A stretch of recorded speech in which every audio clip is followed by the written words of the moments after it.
In the grand theater of political absurdity, where the United States is both the stage and the audience, President Donald Trump recently took center stage at the White House to offer a riveting performance.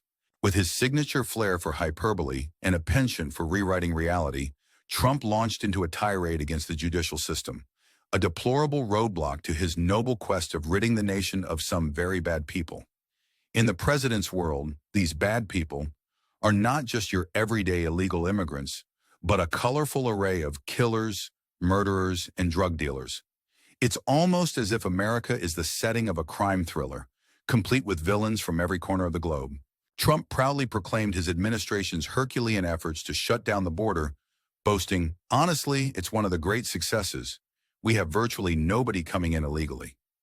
One might wonder if this claim holds any water, or if it's just another addition to his growing collection of alternative facts. But who needs facts when you have a narrative to sell?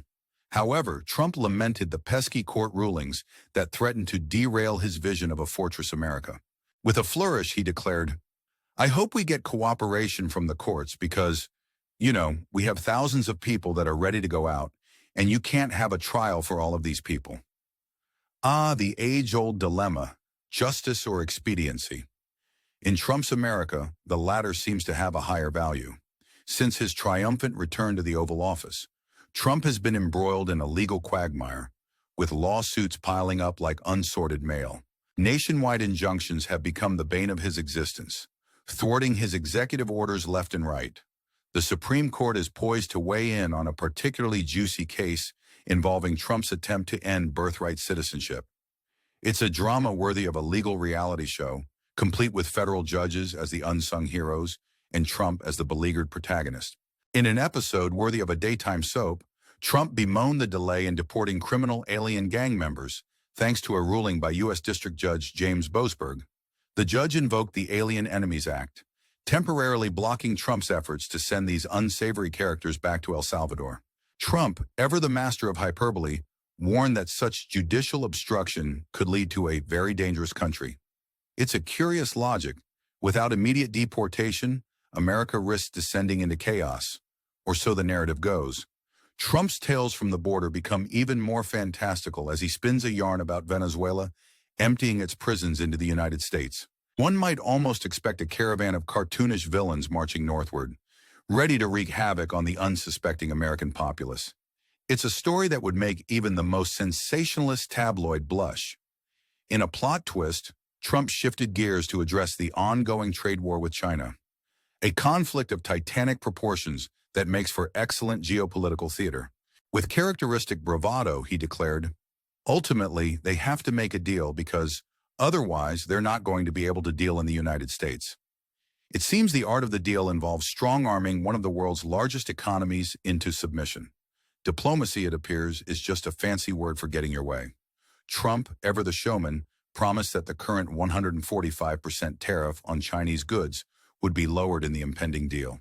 But fear not, America. It won't be zero, ensuring that the United States remains in the driver's seat of this economic roller coaster. It's a high-stakes game of poker where the stakes are global economies, and Trump holds all the cards, or so he believes. Amidst the economic intrigue, Trump reassured the nation that he has no intention of firing Jerome Powell, the chair of the U.S. Federal Reserve. The press, he claimed, had taken liberties with the narrative, creating a tempest in a teapot. Trump expressed a desire for Powell to be more proactive in lowering interest rates, suggesting that this was the perfect time for such action.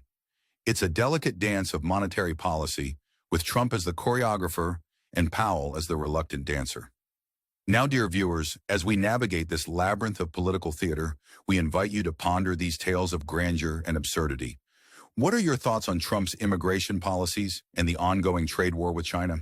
Are we witnessing the makings of a modern-day farce, or is there a method to the madness? Share your insights in the comments below, and don't forget to subscribe to our channel for more satirical takes on the news of the day. Hit that like button if you enjoyed the show, and let's keep the conversation going. In this era of political drama, where facts are fluid and narratives are king, one thing is certain: the show must go on. Until next time, stay sharp, stay informed, and remember, sometimes the real news is stranger than fiction.